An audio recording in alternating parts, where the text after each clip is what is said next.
राम राम सभी भाइयों को।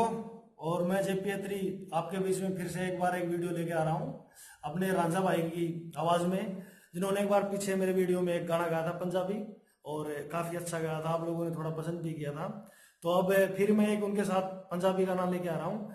तो अच्छा लगे तो भाइयों लाइक शेयर और कमेंट करना न भूलें और चैनल को सब्सक्राइब जरूर कर देना। आप लोगों की मदद से क्या पता किसका भला हो जाए।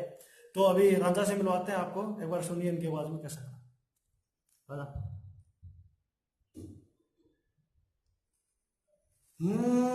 ਕੀਤਾ ਏ ਹਾਲਾਤਾਂ ਸਾਨੂੰ ਭਾਵੇਂ ਵੱਖ ਵੱਖ ਨੀ, ਕੀਤਾ ਏ ਹਾਲਾਤਾਂ ਸਾਨੂੰ ਭਾਵੇਂ ਵੱਖ ਵੱਖ ਨੀ, ਮੁੱਕ ਜਾਣੀਆਂ ਨੇ ਭਾਵੇਂ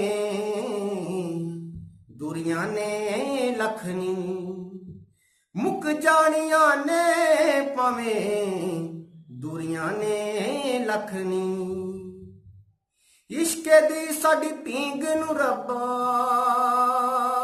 हाय, इश्के दी साडी पींग नू रब्बा कोई अंबरों नहीं सुट सकदा, मेरे हत्थां दियां लकीरां चों तेरा नां नहीं मिट सकदा, मेरे हत्थां दियां लकीरां चों तेरा नां नहीं मिट सकदा, तेरा नां नहीं मिट सकदा, तेरा नां नहीं मिट सकदा।